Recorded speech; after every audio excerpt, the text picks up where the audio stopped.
Assalamu alaikum wa rahmatullahi wa barakatuh to all my Muslim brothers and sisters.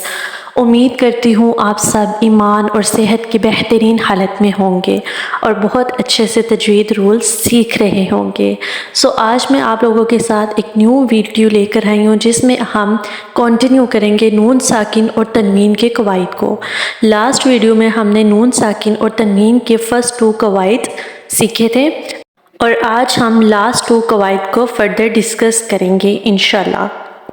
Start کرتے ہیں ہم آج کی کلاس. بٹ اگر آپ اس سے پہلے میرے چینل پر نیو ہیں تو میرے چینل کو ضرور سبسکرائب کر دیں، بیل آئیکن کو بھی پریس کر دیں تاکہ نیو آنے والی ویڈیوز کے نوٹیفیکیشنز آپ تک ایزیلی پہنچ سکے.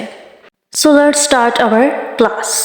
أو زد عليه ورتل القرآن ترتيلا.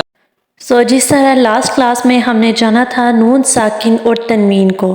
نون ساکن کیا ہوتا ہے؟ نون ساکن وہ ہوتا ہے کہ نون کے اوپر جب کوئی سائن نہ آئے، نہ زبر کا، نہ زیر کا، نہ پیش کا، نہ 2 زبر کا، نہ 2 زیر کا، نہ 2 پیش کا، تو اس کو کہتے ہیں نون ساکن. اور نون تنوین، تنوین کیا ہوتا ہے؟ جس بھی لیٹر کے اوپر 2 زبر، 2 زیر یا 2 پیش ہوں اس کو تنوین کہتے ہیں. ہم نے نون ساکن اور تنوین کے قواعد کے بارے میں پڑھا تھا. نون ساکن اور تنوین کے 4 قواعد ہوتے ہیں: اظہار حلقی، ادغام، اقلاب، اخفا. فرسٹ قواعد اظہار حلقی. اظہار حلقی کو ہم ڈسکس کر چکے تھے. اینڈ سیکنڈ قواعد ہے ادغام، اس کو بھی ہم ڈسکس کر چکے تھے لاسٹ ویڈیو میں. اگر آپ نے میری لاسٹ ویڈیو نہیں دیکھی تو سب سے پہلے آپ وہ واچ کریں تاکہ آپ لاسٹ 2 قواعد ایزیلی سیکھ سکیں اور آپ کو سمجھ آ جائے. کیونکہ فرسٹ 2 قواعد آپ کو سمجھ آئیں گے تو لاسٹ 2 قواعد انشاءاللہ آپ کو بہترین طریقے سے سمجھ آئیں گے. اور آپ ڈیفرنٹ جگہ پر قرآن میں ایگزامپلس بھی ان کی دیکھ کے آپ کو سمجھ آ جائے گی نون ساکن یا تنوین کا کون سا قواعد ہو رہا ہے. آپ ایزیلی اس کو اپلائی کر سکیں گے ان رولز میں سے جو بھی قواعد ہو رہا ہوگا انشاءاللہ.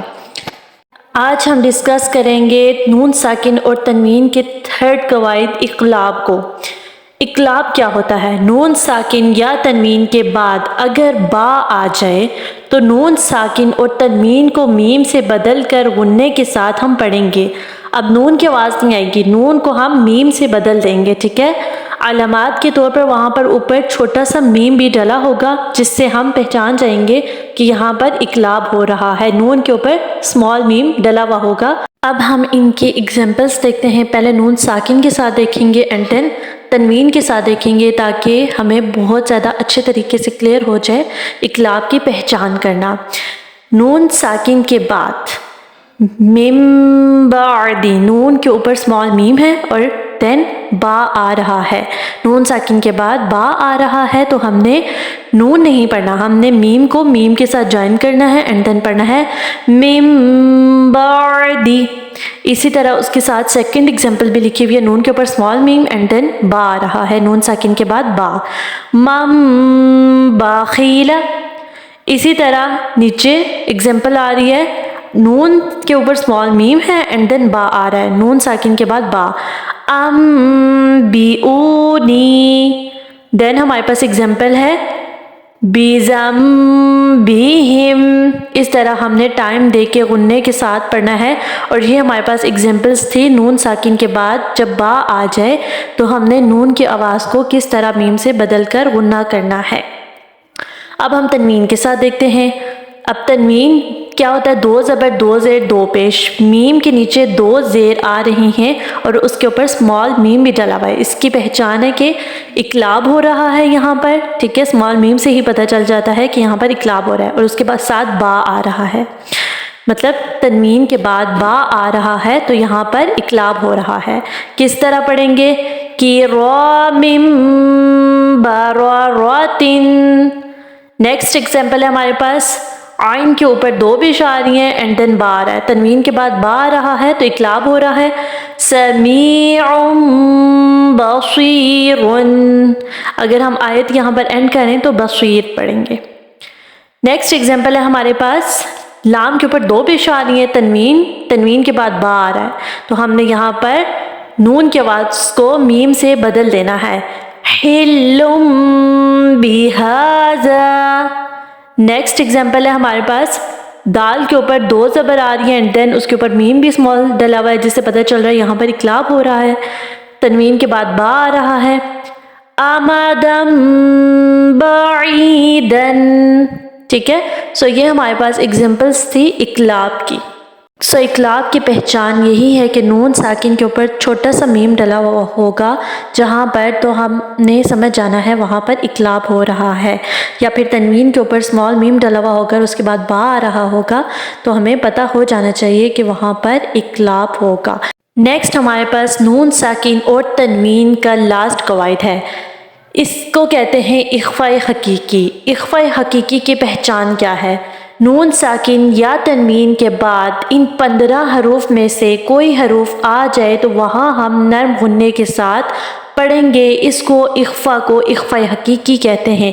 اخفاء کا مطلب ہوتا ہے چھپانا. کس کو؟ یہاں پر ہم نون کی آواز کو چھپائیں گے، جس طرح ہم نے اظہار حلقی میں نون کی آواز کو ظاہر کیا تھا، ادغام میں ہم نے فلی ٹائم دیا تھا، اقلاب میں ہم نے نون کی آواز کو میم سے بدل دیا تھا، اور اخفاء میں ہم نون کی آواز کو چھپا دیں گے.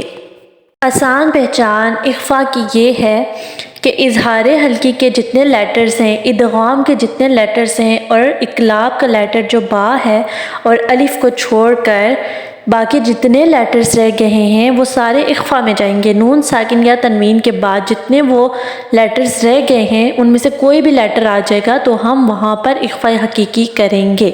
مطلب اظہار حلقی حمزہ ہا، عین ہا، غین ہا، ادغام کے لیٹرز یا، را، میم، لام، واو، نون، اقلاب کا لیٹر با اور الف، ان سب کو چھوڑ کر باقی جتنے لیٹرز بچ کے ہیں وہ سارے اخفاء میں چلے گئے. ٹھیک ہے، اب وہ لیٹرز نون ساکن یا تنوین کے بعد کوئی بھی لیٹر آ گیا جو بچا ہوا ہے تو وہاں پر ہم نون کی آواز کو چھپائیں گے. اس کو کہتے ہیں اخفاء حقیقی.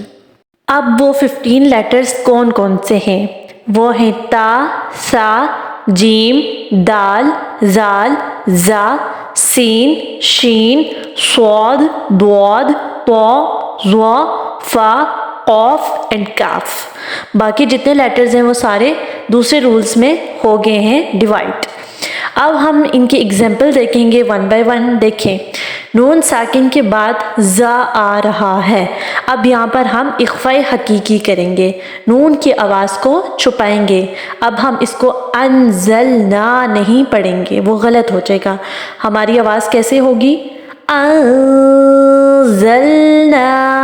فلی ہم نے نون کو چھپا دیا. نیکسٹ ہمارے پاس جو ایگزامپل ہے آپ دیکھیں، با کے اوپر دو پیش آ رہی ہیں، مطلب تنوین آ رہا ہے. تنوین کے بعد قوف آ رہا ہے تو یہاں پر اخفاء حقیقی ہو رہا ہے. اب ہم با دو پیش بن ہوتا ہے، بن اینڈ پہ نون کی آواز آ رہی ہے تو نون کی آواز کو آپ نے چھپانا ہے. کس طرح پڑھیں گے؟ کتب قیمۃ، اس طرح. نیکسٹ ایگزامپل میں نون ساکن کے بعد زال آ رہا ہے تو ہم نے نون کی آواز کو چھپانا ہے، انذرنا، اس طرح. نیکسٹ ہمارے پاس حمزہ کے نیچے دو زیر آ رہی ہیں، تنوین کے بعد قوف آ رہا ہے تو حمزہ دو زیر ان ہوتا ہے تو ان ہم نے نون کی آواز کو چھپانا ہے، شیء قدیر، اس طرح پڑھنا ہے. نیکسٹ ایگزامپل، لام کے نیچے دو زیر آ رہی ہیں، مطلب تنوین کے بعد کاف آ رہا ہے، لام دو زیر لن، لن اینڈ پہ نون کی وائس آ رہی ہے تو نون کی آواز کو آپ نے چھپانا ہے، رسول کریم، اس طرح پڑھنا ہے. نیکسٹ ہمارے پاس نون ساکن کے بعد صاد آ رہا ہے، نون کی آواز کو چھپانا ہے، فانصب. نیکسٹ ہمارے پاس میم کے نیچے دو زیر آ رہی ہیں، تنوین، تنوین کے بعد کاف آ رہا ہے تو ہم کیسے پڑھیں گے؟ بدم کذب. نیکسٹ ہمارے پاس نون ساکن کے بعد دال آ رہا ہے تو ہم کیسے پڑھیں گے؟ عند. نیکسٹ ہمارے پاس نون ساکن کے بعد سین آ رہا ہے، تنسا، اس طرح ہم نے نون کی آواز کو چھپانا ہے. نیکسٹ ہمارے پاس نون ساکن کے بعد تا آ رہا ہے تو ہم کس طرح پڑھیں گے؟ انتا. نیکسٹ ہمارے پاس نون ساکن کے بعد اگین تا آ رہا ہے تو ہم نے پڑھنا ہے کنتو. نیکسٹ ہمارے پاس تنوین کے بعد قوف آ رہا ہے، تا کے اوپر دو پیش آ رہی ہیں. کس طرح پڑھیں گے؟ امۃ قد. نیکسٹ ہمارے پاس تنوین کے بعد ح آ رہا ہے تو ہم نے کس طرح پڑھنا ہے؟ حبا حمن، اس طرح ہم نے پڑھنا ہے. یہ ہمارے پاس اخفاء حقیقی کی ایگزامپلس تھی جس میں ہم نے نون کو چھپانا سیکھا ہے. یہ تھے ہمارے نون ساکن اور تنوین کے قواعد. آئی ہوپ آپ کو بہت اچھے طریقے سے سمجھ آ چکی ہوگی ان کی، اور ایگزامپلس قرآن میں جب بھی آپ کے سامنے آئیں گی تو آپ ایزیلی آپ کو پتہ چل جائے گا یہاں پر کون سا رول ہو رہا ہے نون ساکن اور تنوین کا. اگر تو میری آپ کو یہ ویڈیو پسند آئی ہے تو میری ویڈیو کو لائک کر دیں، شیئر کر دیں، سبسکرائب کر دیں میرے چینل کو، تاکہ مزید انفارمیٹیو ویڈیوز میں آپ لوگوں کے لیے لے کر آتی رہوں اور آپ اسی طرح تجوید رولز سیکھتے رہیں اور بہترین طریقے سے آپ قرآن پڑھ سکیں. جزاک اللہ خیرن کثیرا to everyone. Take care of yourself. Remember me in your prayers.